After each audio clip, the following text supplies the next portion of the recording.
Hello everyone, नमस्कार। स्वागत है आप सभी का हमारे YouTube channel MK competition paradise में। तो आज हम लोग बात करेंगे गुलाम वंश के ऊपर, ठीक है, जो कि आपका दिल्ली सल्तनत का पहला वंश हुआ है।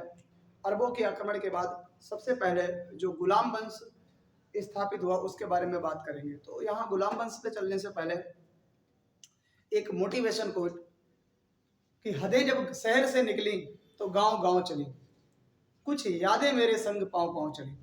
हदें जब शहर से निकली तो गांव गांव चली, कुछ यादें मेरे संग पांव पांव चली। सफर जब धूप का हुआ तो तजुर्बा हुआ, वो जिंदगी ही क्या जो छांव छांव चली। तो कहने का मतलब यह है, यदि आपको संघर्ष आपके जीवन में आता है तो समझ लेना आप जो है कहीं ना कहीं कुछ अच्छा ही करेंगे, ठीक है। हाँ, क्योंकि बोलते हैं ना कि जिस फसल पर अगर बारिश ना हो, जिस फसल को कठिनाइयों का सामना ना करना पड़े, वो फसल जो है कभी भी अच्छी उपज नहीं दे सकती, ठीक है। तो कोशिश यही करिए, अगर आपकी लाइफ में संघर्ष के दिन आ रहे हैं तो आप जो है लगातार प्रयत्नशील रहिए और वो चीजें जो है आपके अंदर जो है सही रहेंगी, ठीक है। तो मेन चीज है आपको सक्सेस देंगे, ठीक है। तो चलते हैं हम लोग गुलाम वंश के ऊपर।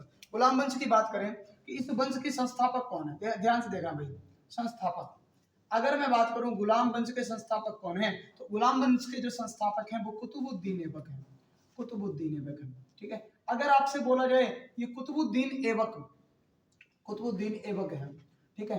अगर आपसे बोला जाए ये जो गुलाम वंश है ये कब से कब तक चला, ठीक है, तो आप याद रखना गुलाम वंश जो है आपका वो 1206 ईस्वी से लेकर 1206 ईस्वी से लेकर 1290 ईस्वी तक चला, ठीक है। 1290 ईस्वी तक चला, ठीक है। तो 1206 ईस्वी से लेके 1290 ईस्वी तक चला। इसके संस्थापक कौन थे आपके? संस्थापक कुतुबुद्दीन ऐबक थे। अगर आपसे ये बोल दिया जाए यहाँ पर जो गुलाम वंश के संस्थापक, इसका नाम गुलाम ही क्यों रखा गया?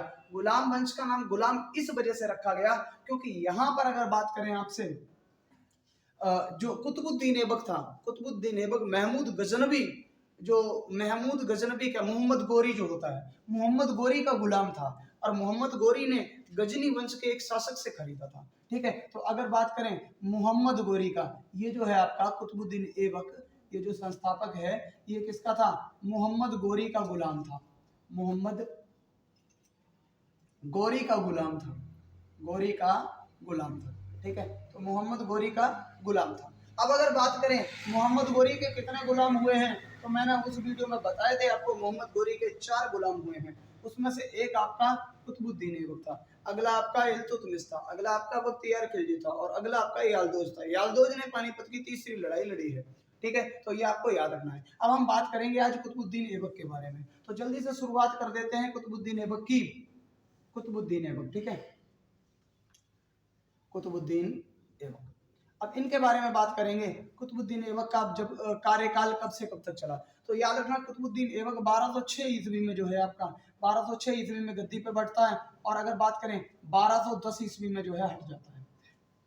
इसकी जो है घोड़े से गिरकर मृत्यु हो जाती है पोलो या चौगान खेलते समय, इस वजह से ये गद्दी जो है रिक्त रह जाती है। अगर बात करें आपके कुतुबुद्दीन ऐबक की, तो इसका जन्म कहाँ पे हुआ था? याद रखना इसका जन्म जो है आपका, जन्म इसका तुर्कमेनिस्तान में हुआ था, ठीक है, तुर्कमेनिस्तान में, तुर्कमेनिस्तान में।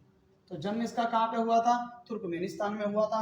अगर आपसे ये कह दिया जाए कि कुतुबुद्दीन ऐबक के बारे में और क्या है, तो याद रखना कुतुबुद्दीन ऐबक का जन्म जो है आपका तुर्कमेनिस्तान में हुआ था और इसने क्या किया? इसने लाहौर को अपनी राजधानी बनाया, लाहौर को अपनी राजधानी बनाया, ठीक है, अपनी राजधानी बनाया। अगर बात करें किसको बनाया? लाहौर को अपनी राजधानी बनाया। अब अगर बात की जाए यहाँ पे, ध्यान से देखना कि लाहौर तो इसकी राजधानी बन गई। अगला अगर बात करें यहाँ पे कुतुबुद्दीन ऐबक के बारे में, तो इसने क्या किया था? लाख बख्श की उपाधि धारण की थी। लाख बख्श की उपाधि किस शासक ने धारण की? लाख बख्श की उपाधि किस शासक ने धारण की? ये आपके कुतुबुद्दीन ऐबक ने धारण की, ठीक है। अगर आपसे बोल दिया जाए यहाँ पर जन्म इनका तुर्कमेनिस्तान में लाहौर में, उसने क्या किया? राजधानी बना दिया, लाख बख्श की इसने उपाधि धारण कर ली। अब बात कर लेते हैं इसके द्वारा जो है कौन कौन से जो है मीनारों का आपके निर्माण किया गया, ठीक है। हाँ, तो अगर बात करें इनके द्वारा जो बनाई गई चीजें हैं, है ना, बनाए गए किले या मीनारों की बात करें तो इसके द्वारा बनाई गई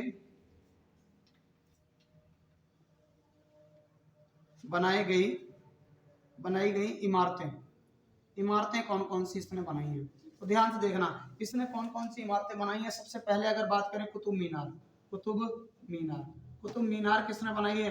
कुतुब मीनार कुतुबुद्दीन ऐबक ने बनाई है। अगर बात करें किसकी, तो ख्वाजा बख्तियार काकी जो थे उनकी जो है यादगार में बनाई गई है कुतुब मीनार। दूसरी बात करें कुब्बतुल इस्लाम मस्जिद, कुब्बतुल इस्लाम मस्जिद, इस्लाम मस्जिद, ये किसके मस्जिद जो है ये बनाई गई है। ठीक है, इसके बाद में अगर बात करें अढ़ाई दीन का झोपड़ा, अढ़ाई दीन का झोपड़ा, अढ़ाई दीन का झोपड़ा, ये भी किसने बनाया है?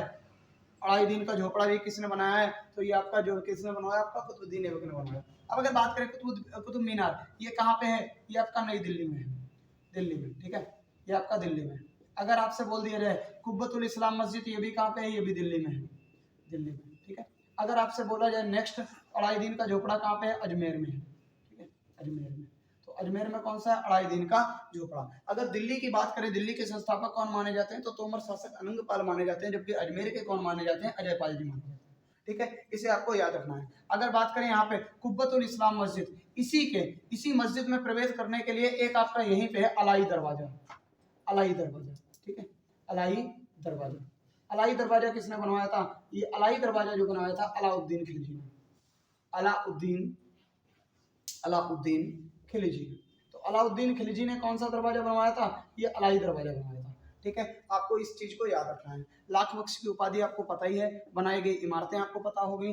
अगर आपसे पूछ लिया जाए इस कुतुबुद्दीन ऐबक की बात करें, तो आपकी इसकी मृत्यु जो है किसके कारण हुई थी? मृत्यु बात करें, मृत्यु जो है पोलो व चौगान खेलते समय, पोलो व चौगान खेलते समय इसकी मृत्यु हो गई, चौगान खेलते समय। ठीक है, पोलो व चौगान खेलते समय इसकी क्या हो गई? मृत्यु हो गई। अब अगर बात की जाए आपसे, इसकी जब मृत्यु हुई तो इसे जो है कहाँ दफनाया गया? तो इसे दफनाने के लिए जो है आपका कहाँ पे, जहाँ पे अगर बात करें इसने राजधानी अपनी स्थापित की थी, मतलब लाहौर में इसे क्या कर दिया गया? दफना दिया गया। ठीक है, तो अगर बात करें इसे कहाँ दफनाया गया, तो इसे जो है आपका लाहौर में दफना दिया गया। इसे जो है इसका दफनाया कहाँ पे गया? लाहौर में दफनाया गया। ठीक है, तो दफनाया कहाँ गया? तो दफनाया गया आपका लाहौर में। ठीक है, हाँ, तो इसे आपका लाहौर में दफना दिया गया। और इसी की अगर बात करें तो इसी के समय एक जो है सेना नायक था आपका बख्तियार खिलजी, और बख्तियार खिलजी ने क्या किया था? नालंदा यूनिवर्सिटी में आपकी आग लगा दी थी। ठीक है, तो नालंदा यूनिवर्सिटी में आपकी आग किसने लगाई थी? तो वो किसने लगाई थी आपकी, अगर बात करें इसी के समकालीन था आपका एक शासक सेना नायक बख्तियार खिलजी। चलो यहाँ पे लिख देते हैं। अगर बात करें इसी के समकालीन जो था एक सेना नायक था, सेना नायक का नाम क्या था? बख्तियार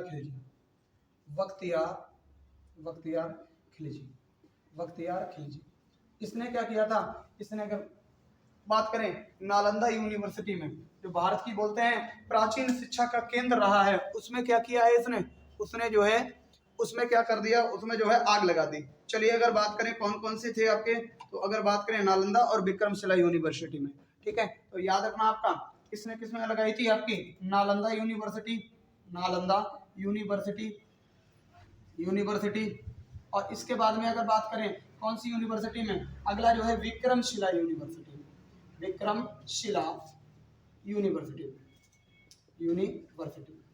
इसने क्या कर दिया? आग लगा दी। ठीक है, तो नालंदा और विक्रमशिला यूनिवर्सिटी में किसने आग लगाई? बख्तियार खिलजी ने आग लगाई। अगर बात करें नालंदा यूनिवर्सिटी किसने बनवाई थी, तो याद रखना कुमारगुप्त प्रथम ने। ठीक है, और अगर बात करें विक्रमशिला यूनिवर्सिटी किसने बनवाई, तो याद रखना आपका विक्रमशिला यूनिवर्सिटी किसने बनवाई है? तो इसे जो है अगर बात करें आपका, तो जो है पाल वंश के शासक ने बनवाई है। ठीक है, तो इसे क्या है? पाल वंश के शासक ने बनवाई है, और जो जिनका नाम है आपका धर्मपाल। ठीक है, पाल वंश के शासक जिनका नाम है आपका धर्मपाल। ठीक है, धर्मपाल, तो धर्मपाल ने इनके जो है बनवाया है। सही है, तो इसे आपको याद रखना है। तो ये आपका हो गया किसके बारे में? कुतुबुद्दीन ऐबक के बारे में। मृत्यु कब हुई? पोलो व चौगान खेलते समय हो गई। ठीक है, इसके बाद में जब इसकी 1210 में मृत्यु हो गई, तो इसके शासन पर जो है इसका गुलाम दामाद, इसको बोलते हैं, जिनका नाम था आपका इल्तुतमिश, वो आसीन हो गए। तो गुलाम दामाद आसीन हो गए। उसके बाद में जो है अब हम लोग बात करेंगे इल्तुतमिश के बारे में। चलिए भाई, तो इल्तुतमिश के बारे में हम लोग बात कर लेते हैं थोड़ी सी। ठीक है, जल्दी से बात करेंगे इल्तुतमिश के बारे में, और फिर हम लोग आगे चलेंगे।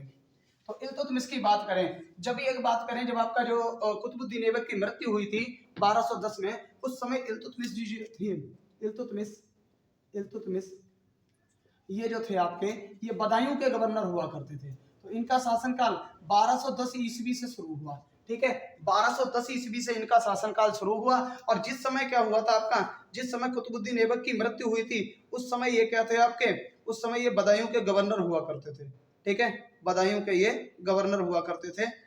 तो अगर बात करें इनका जो है शासनकाल 1210 से 1236 ईस्वी तक चला, 1236 ईस्वी तक चला, ठीक है, 1210 से कब चला, 1236 ईस्वी तक। अब अगर बात करें जब कुतुबुद्दीन ऐबक की मृत्यु हुई, कुतुबुद्दीन ऐबक की मृत्यु हुई, ऐबक की मृत्यु हुई, उस समय ये क्या थे, उस समय ये बदायूं के गवर्नर थे, उस समय ये बदायूं के गवर्नर थे, बदायूं के गवर्नर थे, ठीक है, गवर्नर थे। तो उस समय ये बदायूं के गवर्नर थे, कौन आपके, ये इल्तुतमिश थे, जब आपकी कुतुबुद्दीन ऐबक की मृत्यु हो गई। अब बोले उस समय क्या हुआ, जब फिर इनके बाद में क्या हुआ, चूंकि ये दामाद थे तो शासनकाल इनके हाथ में आ गया, कुर्सी इनके हाथ में आ गई। तो अगर बात करें इन्होंने सबसे पहले क्या किया, राजधानी को लाहौर से दिल्ली स्थानांतरित किया। तो याद रखना, राजधानी लाहौर से दिल्ली ले आए, अगर बात करें कौन राजधानी लाहौर से दिल्ली लाया, तो दिल्ली लाया आपके इल्तुतमिश, ठीक है। इसके बाद में क्या किया इन्होंने अगर बात करें, जब आपका कुतुबुद्दीन ऐबक की मृत्यु हुई थी, तो आपका जो कुतुब मीनार थी वो पूर्ण नहीं हो पाई थी, ठीक है। तो अगर बात करें कुतुब मीनार को इसने पूर्ण कराया, कुतुब मीनार को पूर्ण कराया, ठीक है, कुतुब मीनार को पूर्ण कराया। अगर बात करें कुतुब मीनार का अंतिम माला जो है, अंतिम माला किसने बनवाया है, अंतिम माला मतलब अंतिम बिल्डिंग किसने बनाई है, फिरोज शाह तुगलक ने, किसने, फिरोज शाह तुगलक ने, ठीक है, फिरोज शाह तुगलक ने इसकी क्या करी है, अंतिम बिल्डिंग बनाई है, इसकी कुतुब मीनार की, किसकी यादगार में, ख्वाजा बख्तियार काकी की यादगार में, ठीक है। तो इसे आप याद रखो। अब बात करें इसमें क्या किया आपका इल्तुतमिश ने, तो इल्तुतमिश ने अगर बात करें आपके इक्ता व्यवस्था शुरू की, इक्ता व्यवस्था शुरू की। अब आप कहोगे इक्ता व्यवस्था क्या होती है, मतलब कहने का, पहले अगर बात करें जैसे ये साम्राज्य है, तो इसमें साम्राज्य में राज करने के लिए केवल एक ही शासक हुआ करता था, है ना। तो अब एक शासक जो है हर तरीके से हर जगह पे ध्यान नहीं दे पाता था। लेकिन अगर बात करें इल्तुतमिश ने क्या किया, इल्तुतमिश ने इसी साम्राज्य को ऐसे करके आपके कई खंडों में विभक्त कर दिया, और हर एक जगह एक एक छोटा छोटा अपना जो है सेना नायक आपका लगा दिया, और ये कहा आपको इतने क्षेत्र का दिया जाता है और आप उतने क्षेत्र को जो है डेवलप करिए, है ना। हर एक शासक को बोलते हैं ना, हर एक सेना नायक को एक छोटा छोटा क्षेत्र वितरित करिए, जिससे क्या होता है आपका, जिससे जो है इसकी शासन व्यवस्था अच्छे तरीके से चल सके। और इस व्यवस्था के लिए जो इक्ता व्यवस्था इसने शुरू की थी, इसके लिए जो इसने विद्वान लगाए थे वो आपकी तुर्क-ए-चहलगामी कहलाई, तुर्कान। अगर बात करें तुर्कान-ए-चहलगामी क्या थी, तुर्कान-ए-चहलगामी क्या थी, तुर्कान-ए-चहलगामी व्यवस्था इसने शुरू की, व्यवस्था शुरू की। अब अगर बात करें ये थी क्या, तुर्कान-ए-चहलगामी का मतलब जो है इक्ता का जो एक शहंशाह होता था, इक्ता का जो एक शासक होता था, इक्ता मतलब एक छोटा सा प्रांत, उसके शासक हुआ करते थे। चहलगामी मतलब इसने जो आपके शासक लगाए थे, अपने राज्य को बांटकर 40 शासक लगा दिए थे, ठीक है। तो मतलब 40 शासकों का समूह था, 40 शासकों का समूह था, शासकों का समूह, उसी को कहते हैं क्या, तुर्कान-ए-चहलगामी। अगर मैं बात करूं यहाँ पे इल्तुतमिश के बारे में, इल्तुतमिश ने क्या किया आपका, हाँ, इल्तुतमिश ने चांदी का टका चलाया, व तांबे का क्या चलाया, तांबे का जीतल चलाया, ठीक है, तांबे का जीतल चलाया। इसके बाद में क्या हुआ, इल्तुतमिश की क्या हो गई, आपकी मृत्यु हो गई। इसके बाद में कौन आई, इसके बाद में जो दिल्ली सल्तनत पर बैठी वो आई रजिया सुल्तान। तो अब हम लोग बात करेंगे रजिया सुल्तान, क्योंकि रजिया सुल्तान 1236 में आई थी, 36 के बाद 40 में हट गई थी। तो अब हम लोग बात करेंगे किसके बारे में, रजिया सुल्तान के बारे में बात करते हैं, ठीक है। जल्दी से आ जाओ, एकदम से रजिया सुल्तान के बारे में एकदम से चलते हैं भाई, बहुत अच्छे तरीके से, ठीक है। चलिए भाई, तो अब हम लोग बात करेंगे किसकी, रजिया सुल्तान के बारे में, रजिया सुल्तान। रजिया सुल्तान एक्चुअल में कुर्सी पर कब आई? तो रजिया सुल्तान 1200 आपका 36 ईस्वी में आई।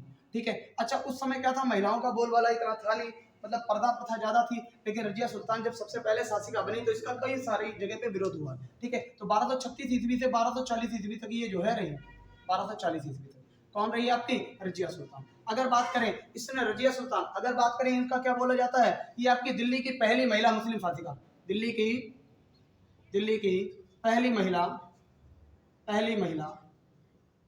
मुस्लिम शासिका, मुस्लिम शासिका। ये कौन थी आपकी? ये आपकी कौन थी? ये रजिया सुल्तान थी। अगर आपसे ये कह दिया जाए इसने जो है, इसने सिक्कों पर कौन सी उपाधि धारण की, तो सिक्कों पर कौन सी उपाधि धारण की? सिक्कों पर उपाधि इसकी कौन सी थी? बताओ कौन सी थी? उद्मतुल निस्वा।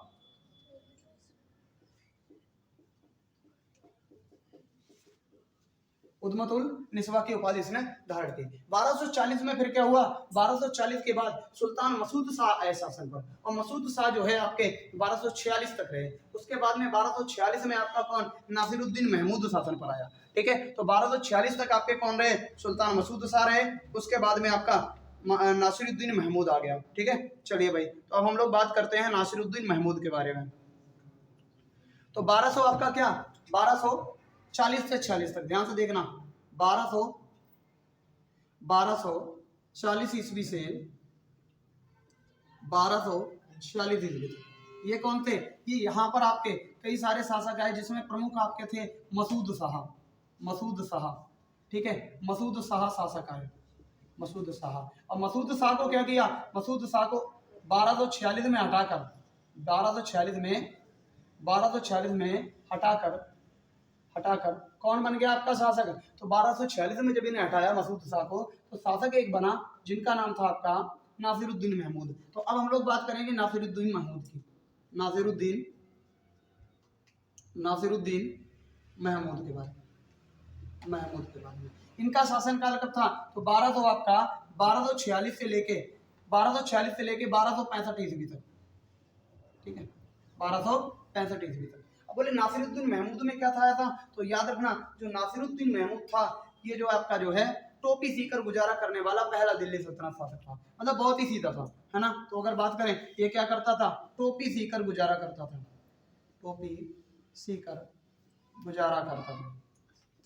ठीक है। अब अगर बात करें, इसने क्या किया? इसने उलूग खां की उपाधि बलबन को दी। तो इसने उलूग खां की उपाधि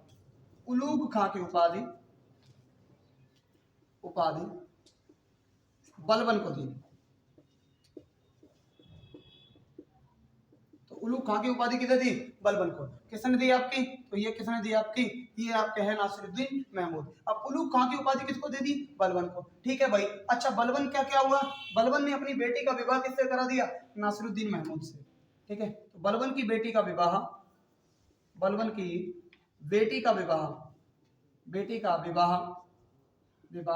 नासिरुद्दीन महमूद से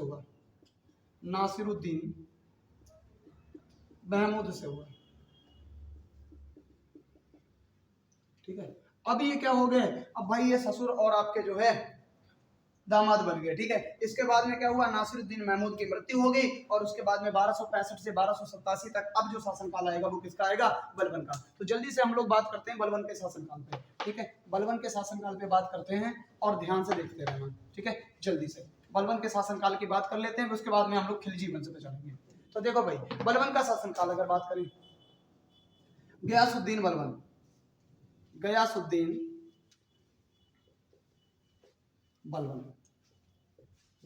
ठीक है। तो गयासुद्दीन बलबन का शासनकाल कब से कब तक रहा? तो आप इसे देख लेना, 1200 आपका 65 ईस्वी से लेकर, और 1200 आपका कितने तक रहा? 1287 तक रहा। ठीक है, 1265 से लेके 1287 तक रहा। तो हमारा अगर बात करें गयासुद्दीन बलबन, 1265 ईस्वी से जो है ये गद्दी पर विराजा, 1265 ईस्वी से, और 1287 ईस्वी तक रहा, 1287 ईस्वी तक। ठीक है। अगर बात करें जो आपका गयासुद्दीन बलबन था, इसने क्या किया? लौ एवं रक्त नीति का पालन किया। लौह एवं रक्त नीति का पालन किया। अगर आपसे पूछ दिया जाए गयासुद्दीन बलबन ने क्या किया, आपका पुलिस चौकियों का निर्माण कराया, पुलिस चौकियों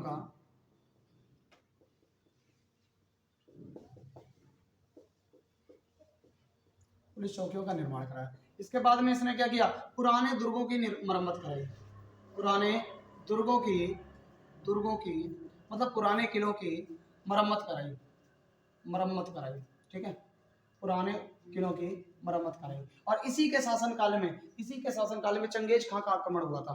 तो इसी के शासनकाल में चंगेज खां का आक्रमण हुआ, ठीक है, इसी के शासनकाल में चंगेज खां का आक्रमण हुआ। फिर क्या होता है भाई, अगर बात करें चंगेज खां जो है आपके आगे, अब चंगेज खां जो आपका कहाँ से आया था, तो चंगेज खां आपका जो था आपका वो मंगोल शासक था, मंगोलों का आक्रमण अगर आपसे बोल दिया जाए तो किसके शासनकाल में हुआ, गयासुद्दीन बलबन के शासनकाल में हुआ, ठीक है। और अगर बात करें आपका गयासुद्दीन बलबन जो कि आपका जो है तुगलक वंश का जो है, इसके बाद में क्या हुआ, आपका शमसुद्दीन की उमर आया, ठीक है। तो इसने जो है लौह एवं रक्त क्रांति का भी पालन किया था। तो लौह एवं रक्त क्रांति का अगर पालन पूछा जाए आपसे किसने किया, तो वो कौन है, आपके गयासुद्दीन बलबन ने किया था, ठीक है। तो हम लोग ये भी लिख लेते हैं। तो इसने लौह एवं रक्त क्रांति का पालन किया, लौह एवं रक्त क्रांति का पालन किया, लौह एवं रक्त क्रांति का पालन किया किसने, आपका गयासुद्दीन बलबन ने किया था, ठीक है। अब अगर बात कर लेते हैं यहाँ पे इनके शासनकाल में, ठीक है, चंगेज खां आया, मंगोल से आया, ठीक है, ये तो सारी बातें हो ही गई हैं हमारी। अब अगर हम बात करें गयासुद्दीन बलबन ने, कोई चीज और रह गई क्या बलबन के बारे में, अब तो हमें लगता है कोई चीज नहीं रह गई जो इम्पोर्टेंट है।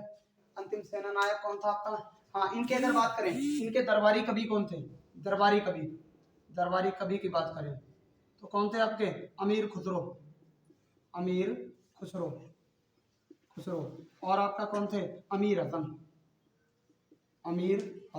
ठीक है। तो अमीर हसन और अमीर खुसरो किसके दरबारी कवि थे, आपके गयासुद्दीन बलबन के। अगर आपसे बोल दिया जाए गयासुद्दीन बलबन, हाँ, इसके बाद में जो आपका कौन आता है, इसके बाद में आपका शमसुद्दीन की उमर आता है, ठीक है। तो इसके बाद में जो आपका 1287 से 1290 के बीच में आता है शमसुद्दीन की उमर, ठीक है। तो अब हम बात करेंगे आपका अगला कौन सा आता है, अंतिम शासक। तो आपका तुगलक वंश का या गुलाम वंश का अंतिम शासक कौन सा, शमसुद्दीन की उमर था, शमसुद्दीन की उमर था। और इसका क्या हुआ, इसका जो बोलते हैं ना, इसका सेनापति था, जिसका नाम था आपका, क्या नाम था जिसका, हाँ, जिसका नाम था आपका जलालुद्दीन खिलजी, है ना। उसने क्या किया, आपकी खिलजी वंश की स्थापना कर दी, ठीक है। तो इसका जो सेनापति था उसने क्या कर दिया, आपका उसने खिलजी वंश की स्थापना कर दी, ठीक है। उसे आप याद रखना, खिलजी वंश की स्थापना किसने की, आपकी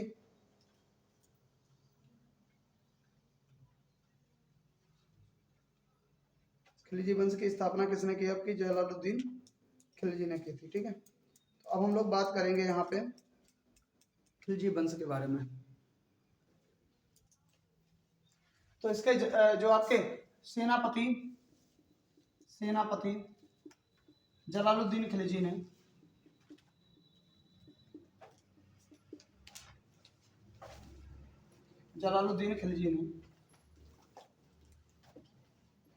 खिलजी वंश की नींव डाली, ठीक है। किसकी वंश की, खिलजी वंश की नींव डाली,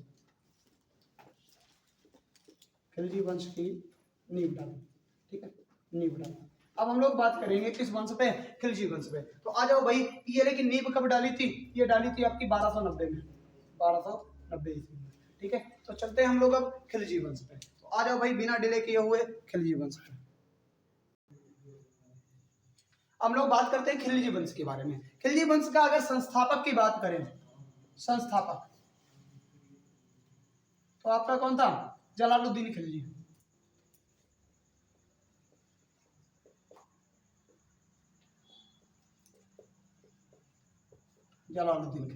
अब बात हम लोग सबसे पहले जलालुद्दीन खिलजी के बारे में करेंगे कि इनकी जो है शासनकाल कब से कब तक चला। तो सबसे पहले आ जाइए जलालुद्दीन खिलजी के बारे में।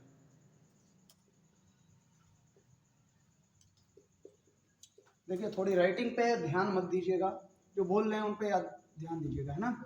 जलालुद्दीन खिलजी, ठीक है।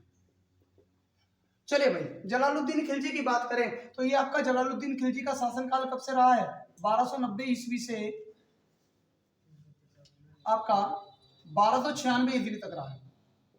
1290 ईस्वी से 1296 ईस्वी तक, ठीक है।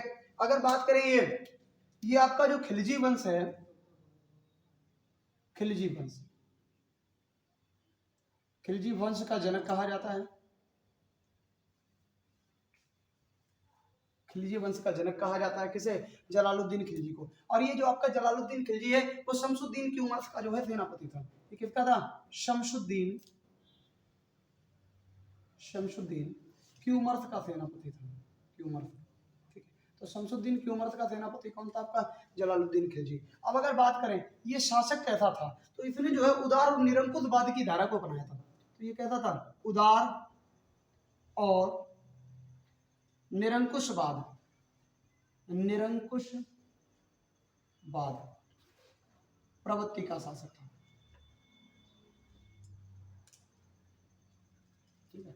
अगर बात करें कौन सा शासक था आपका? उदार और निरंकुशवाद प्रवृत्ति का शासक था। अब बोलोगे इसकी मृत्यु कब हुई? तो इसकी मृत्यु हो गई आपकी 1296 में, ठीक है। तो 1296 में क्या हुआ? ये शासक पद से हट गया। और अगर बात करें इसकी जगह पे कौन आ गया, तो इसकी जगह पे आ गया अलाउद्दीन खिलजी। तो अब हम लोग बात करेंगे अलाउद्दीन खिलजी की, ठीक है, अलाउद्दीन खिलजी की।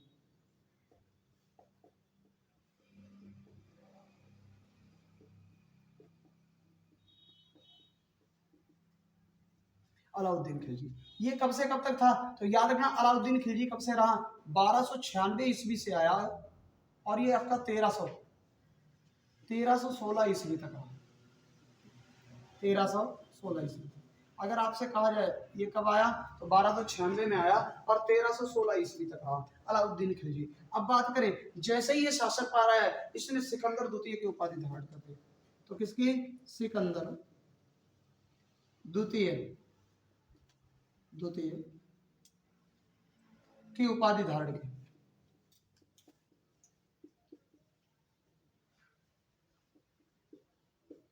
सिकंदर द्वितीय की उपाधि धारण की। अगर आपसे बोल दिया जाए इसने क्या किया आपका?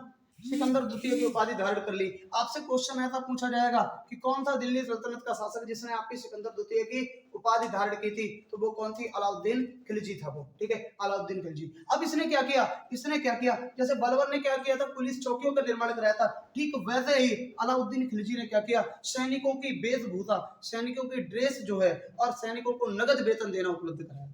तो सैनिकों को यूनिफॉर्म, मतलब इसने क्या किया? सैनिकों को, अपने सैनिकों के लिए एक यूनिक यूनिफॉर्म बनाई अपने सैनिकों के लिए कि भाई हमारे सैनिक दूर से पहचान में आ जाएं। और जो आज भी प्रथा चल रही है, जैसे हमारी आर्मी की ड्रेस अलग होती है और आपकी बात करें पुलिस की ड्रेस अलग होती है, ठीक है। तो जैसे सैनिकों को यूनिफॉर्म दी और आपके क्या कर दिया इसने? और अगर बात करें आपके सैनिकों को नगद वेतन, नगद वेतन की प्रथा, वेतन शुरू किया, नगद वेतन शुरू किया। मतलब पहले क्या हुआ करता था? पहले जो आपके जो सैनिक हुआ करते थे वो महल में रहा करते थे, तो मतलब क्या है, उनका काम ही धंधा करते रहते थे, कोई वेतन उन्हें नहीं मिलता था, बस खाते पीते रहते थे वहीं पे, ठीक है, एक तरीके से गुलाम टाइप के। तो अब जो है जब इसने क्या किया, इसने नगद वेतन देना शुरू कर दिया। इसके बाद में क्या हुआ? इसने जो है घोड़ों पर दाग लगाने की प्रथा शुरू की। घोड़ों पर दाग लगाने की प्रथा शुरू की। अब बोले ये क्या है? घोड़ों पर दाग लगाने की प्रथा। पहले के लोग क्या हुआ करते थे? पहले के समय में जब युद्ध हुआ करता था तो उस समय एक काम अच्छे से हुआ करता था कि जो बोलते हैं ना, घोड़े पहले बहुत ही एक तरीके से सीखे पड़े घोड़े हुआ करते थे, ठीक है। तो घोड़ों को बदल दिया जाता था। जैसे किसी शासक को अगर मारना है तो डायरेक्टली उससे युद्ध ना करके तो घोड़े बदल दिए जाते थे।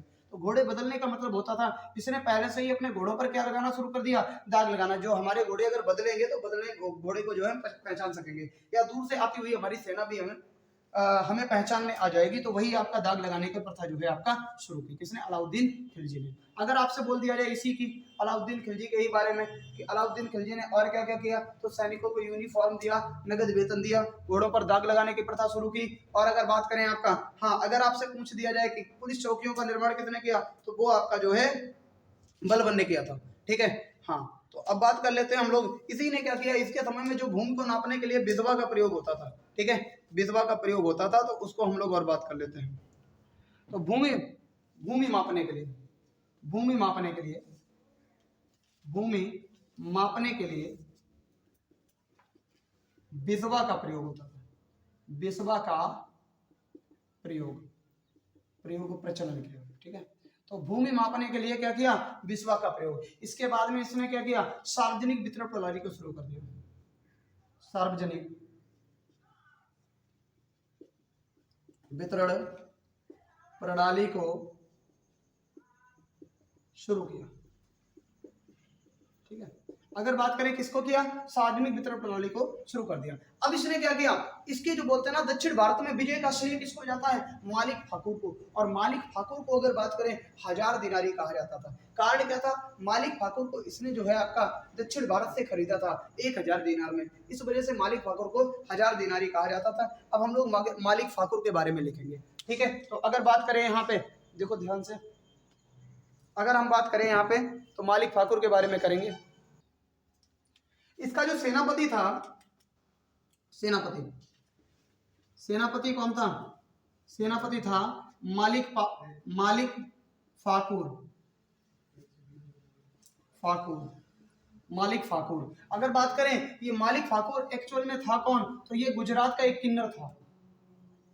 गुजरात का एक किन्नर, ठीक है, गुजरात का एक किन्नर था। और इसे क्या है, 1000 दीनार में किसने, अलाउद्दीन खिलजी ने खरीदा था। तो 1000 दीनार में खरीदा, 1000 दीनार में खरीदा गया। 1000 दीनार में खरीदे जाने के कारण मालिक फाकुर को एक उपाधि मिल गई। उपाधि कौन सी है, 1000 दीनारी। 1000 दीनारी किसकी उपाधि है आपकी, 1000 दीनारी उपाधि है आपके मालिक फाकुर की। तो मालिक फाकुर को जो है 1000 दीनारी की उपाधि दी गई। ठीक है, अब अगर बात करें जो अलाउद्दीन खिलजी ने दक्षिण भारत में विजय की थी, उसका श्रेय किसको जाता है, मालिक फाकुर को। तो याद रखना, अलाउद्दीन खिलजी की दक्षिण भारत में विजय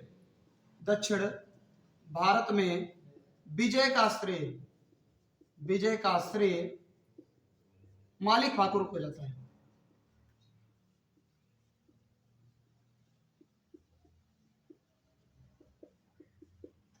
तो दक्षिण भारत में जो इसने विजय की थी, उसका श्रेय किसको जाता है, मालिक फाकुर को जाता है। ठीक है, मालिक फाकुर, अगर बात करें, मालिक फाकुर ने दक्षिण भारत में विजय के उपलक्ष्य में अहम भूमिका निभाई थी, है ना, किसके लिए, आपकी अलाउद्दीन खिलजी के लिए। अब हम लोग बात करेंगे अलाउद्दीन खिलजी ने क्या क्या बनवाया। तो अलाउद्दीन खिलजी ने 1000 खंबा महल बनवाया। ठीक है, और इसके बाद में क्या बनवाया, इसके बाद में आपका जो है, इसी ने जो है आपका अलाई दरवाजा बनवाया, जो अभी हमने पिछले बार बात की थी। ठीक है, तो अगर बात करें, 1000 खंबा महल बनवाया और अलाई दरवाजा बनवाया। ठीक है,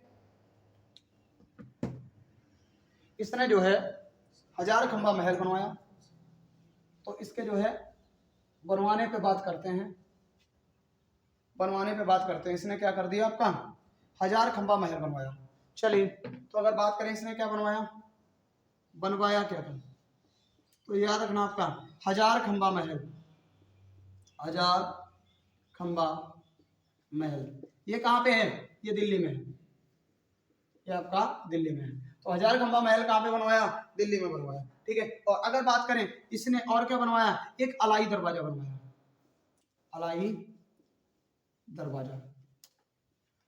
दरवाजा कहाँ पे है, ये भी आपका दिल्ली में है, दिल्ली में। ठीक है, और अगर बात करें दिल्ली में कहाँ पे है, तो कुब्बतुल इस्लाम मस्जिद में प्रवेश करने के लिए जो दरवाजा होता है, उसे अलाई दरवाजा कहते हैं। तो कौन सी, कुब्बत उल इस्लाम मस्जिद में प्रवेश दरवाजा, कुब्बत उल इस्लाम मस्जिद में प्रवेश दरवाजा कौन सा था, अलाई दरवाजा था। ठीक है, ये इसने बनवाया था। अगर बात करें इसके दरबारी कवि कौन थे, दरबारी कवि कौन थे, तो दरबारी कवि इनके थे अमीर खुसरो थे, अमीर खुसरो, ठीक है। अमीर खुसरो इसके जो है दरबारी कवि थे। और इसके बाद में जियाउद्दीन बर्नी,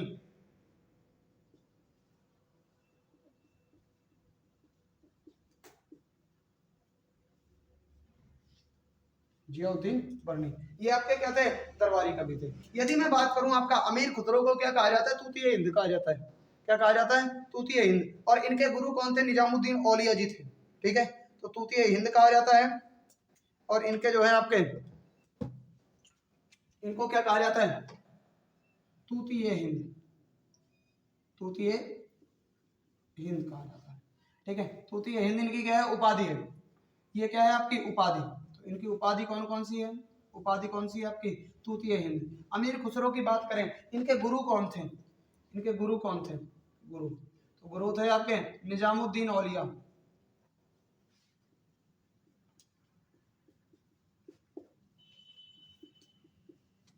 तो निजामुद्दीन औलिया जो है किसके गुरु हुए हैं, तो निजामुद्दीन औलिया जो है आपके अमीर खुसरो के गुरु हुए हैं। जियाउद्दीन बर्नी की बात करें, तो जियाउद्दीन बर्नी की बात करें, इन्होंने क्या किया था, इनकी एक रचना है, और रचना कौन है आपकी, तारीख ए फिरोज शाही, तारीख ए फिरोज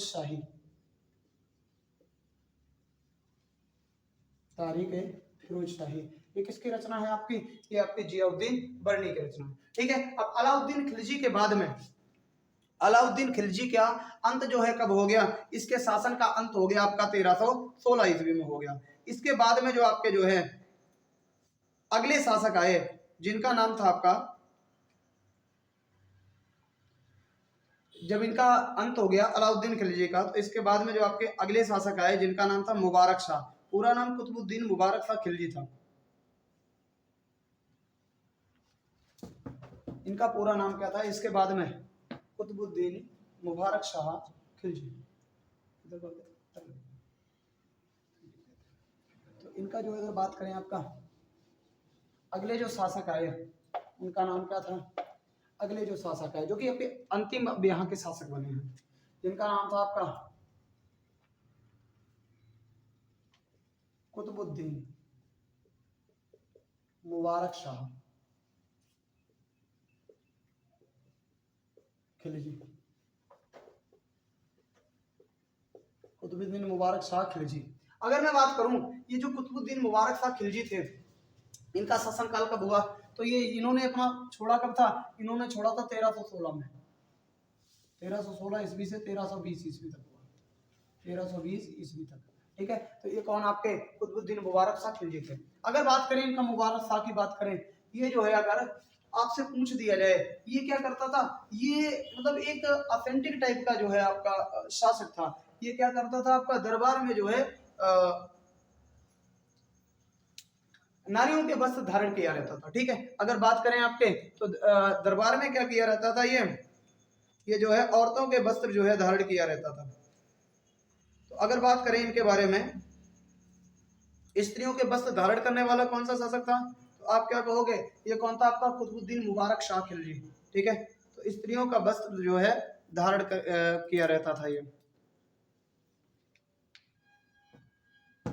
तो इसने क्या कर दिया, पहली बात तो ये स्त्रियों का वस्त्र, स्त्रियों के वस्त्र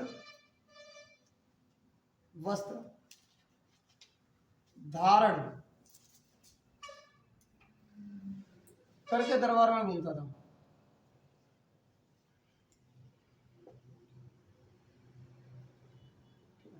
तो ये क्या करता था, स्त्रियों के वस्त्र धारण करता था। अगर बात करें मतलब चुगलखोरी को देखने के लिए, है ना, हाँ, वेश बदल के जो है जो बोलते हैं ना गद्दारों को पहचानने के लिए ये काम किया करता था। इसके बाद में इसने कौन सी उपाधि ली, खलीफा की उपाधि ली, खलीफा की उपाधि धारण की, ठीक है, उपाधि धारण की। अगर बात करें इसने कौन सी उपाधि धारण की, तो आपकी जो है खलीफा की उपाधि धारण की। किसने, आपकी कुतुबुद्दीन कुतुबुद्दीन मुबारक शाह खिलजी में। ठीक है, अगर बात करें ये क्या था आपका खिलजी वंश का अंतिम शासक था, खिलजी वंश का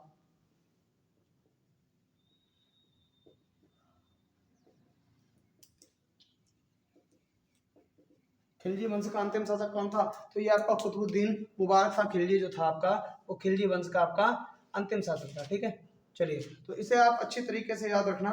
इसके बाद में क्या हुआ, अंतिम शासक इसका जो रहा है, नहीं इसके बाद में एक आपका और आया नासिरुद्दीन खुसरो शाह। ठीक है, तो अगर बात करें खिलजी वंश का अंतिम शासक इसके बाद आया था, ये अंतिम नहीं था। ठीक है, ये पॉइंट आप हटा दो, खिलजी वंश का अंतिम शासक यहां से लिखो, खिलजी वंश का अंतिम शासक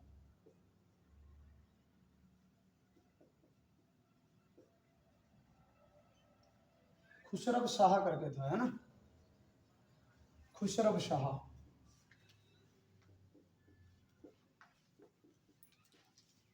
जो लगभग कितने माह तक रहा, जो लगभग 5 माह तक रहा, जो लगभग 5 माह तक रहा। हाँ, तो इसके बाद में फिर क्या आया, इसके बाद में फिर आपका जो है तुगलक वंश आ गया। ठीक है, तो अब हम लोग जो है आगे तुगलक वंश के बारे में आगे पढ़ेंगे अगली वीडियो में। ठीक है, तो चूंकि इसका जो है आपका, इसका जो था आपका फिरोज शाह तुगलक इसका सेनापति था, उसने इसे मारा, इसके बाद में आपका तुगलक वंश की नींव डाली। तो तुगलक वंश की नींव पड़ी, उसके बाद में हम लोग जो तुगलक वंश होगा वो हम अगले वीडियो में पढ़ेंगे। तब तक के लिए जो है आप इसे अच्छे से देख लो और ये दोनों वंश आप लोग जो है क्लियर कर लो। ठीक है, चलिए भाई, तो अब हम लोग क्या करेंगे, तुगलक वंश के लिए अगले वीडियो में मिलेंगे। तब तक के लिए आप लोग जो है व्यस्त रहिए, मस्त रहिए, सुखी रहिए, है ना, खेलते रहिए, खाते रहिए, लेकिन पढ़ते जरूर रहिए। ठीक है, धन्यवाद, जय हिंद।